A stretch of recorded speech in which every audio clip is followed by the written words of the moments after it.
તો જ દાન પૂર્ણ થઈ શકે એવું નથી. કારણ કે મીઠા વચનો કોકને કહેવા ને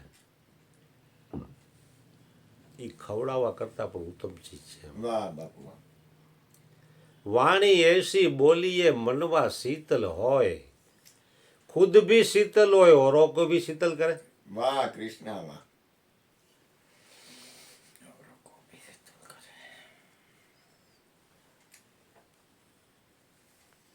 મીઠી વાણી છે એ માણસની ભૂખ ભાંગી નાખે છે.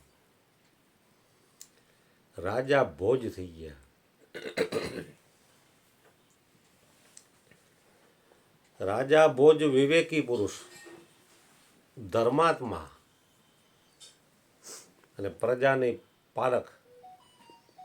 ટેક્સ પણ એવો રાખે કે પ્રજાજનોને કોઈને નડે નહીં અને તિજોરીમાંથી ખાલી ન થાય અને બધાનું ગુજરાન ચાલે.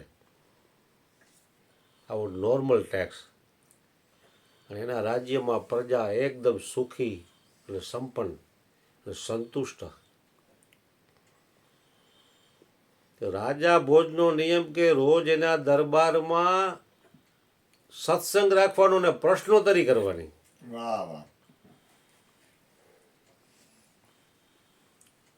કોઈ પણ પ્રજાજનો પ્રશ્ન કરી શકે અને કોઈ પણને ખબર હોય એનો જવાબ આપી શકે. કોઈ મુખ્ય વક્તા નહીં કે આને જ બોલવાનું એમ.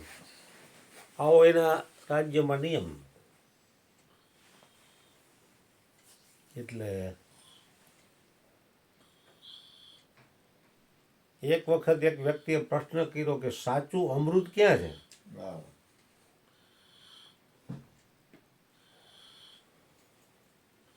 કારણ કે એની સભામાં કોઈ હથિયારધારી કમાન્ડો નહીં,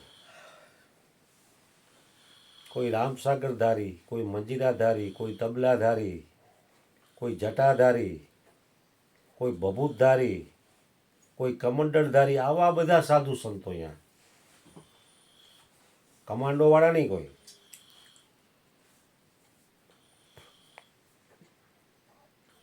મહારાજ સાચું અમૃત ક્યાં છે?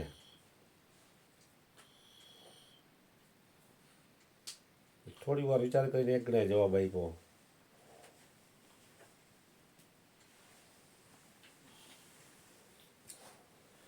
કે સાચું અમૃત અપ્સરાઓના હોઠ ઉપર છે. તો કે અપ્સરાઓના હોઠ ઉપર હોય તો એ રાતે હોય ત્યારે મોઢામાંથી લાળ નીકળી તો દુર્ગંધ મારતી હોય છે.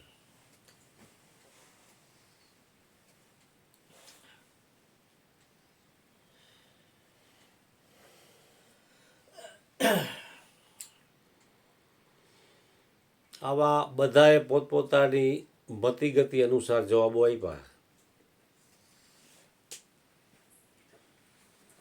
રાજા ભોજ કે મને અંદરથી સંતોષ નથી થતો.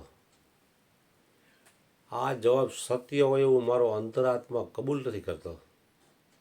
સાચો જવાબ આવે તો મારો અંતરાત્મા કબૂલ કરે કે ના બરોબર છે એમ. ત્યાં સુધી આ પ્રશ્ન ઉપર ચર્ચા ચાલશે.